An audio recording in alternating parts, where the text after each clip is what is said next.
I guess I'll tell you a little bit about how my journey started at Planned Parenthood. I do want to leave a lot of time open for questions. One of the things that I find is when I go out and do these talks, I love the questions that I get. I love to answer those questions. I find that there are a lot of things out there about the abortion industry that are not true.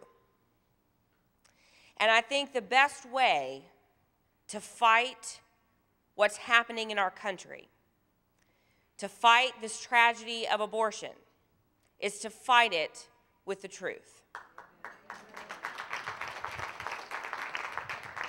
We need to know what's really happening so that we can fight the enemy with the truth. And so I do want to leave a lot of time for questions and answers. And so I'll try to be brief, although I'm not that good at that.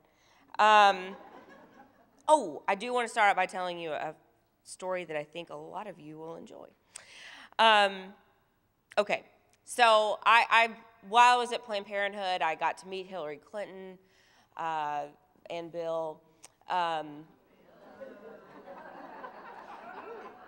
People ask me, when you were with Bill, was he hitting on you? And I said, I don't know. I can't tell. You know, it's just, he's always that way, so you can't tell. Anyway, Hillary is a very smart woman. I always enjoyed being around her. I would probably still enjoy being around her, although I haven't gotten a letter or phone call from her since all this happened. And don't anticipate one. But I do have a good story about her. Some of you may have heard it. I'm going to tell you again.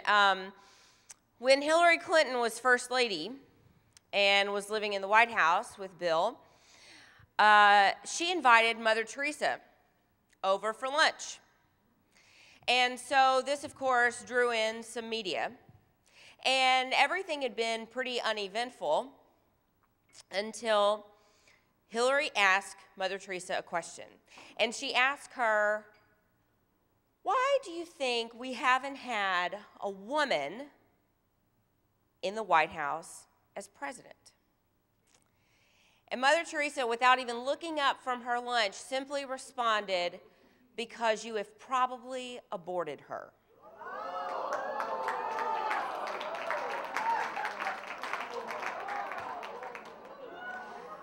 Now, I've never been zinged by a nun,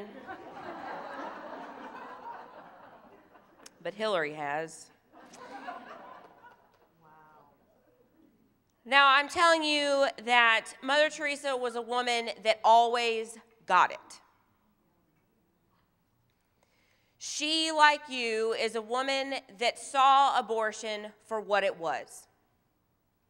She always saw abortion as a tragedy. She always saw abortion as the taking of a human life and the scarring of another.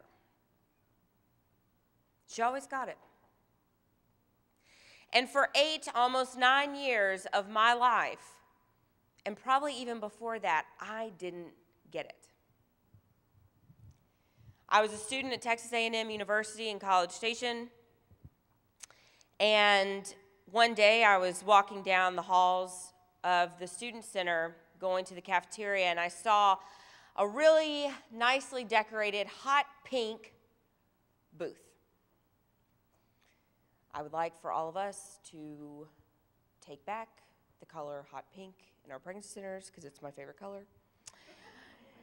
I saw a nicely decorated hot pink booth, and it caught my attention. I went over to the booth, and I said, you know, what's going on? What's this about? And the woman there was so nice. She started talking to me about Planned Parenthood. I grew up in a place in South Louisiana where we did not have a Planned Parenthood. I did not know what Planned Parenthood was. I had not heard the name Planned Parenthood probably ever before. I'm only 30, I just turned 30. I'm no longer in my 20s. I feel much wiser. I'm now in my 30s. I'm now 30.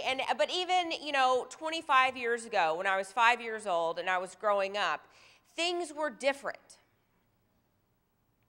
Sex wasn't in your face all the time. It wasn't so pervasive everywhere.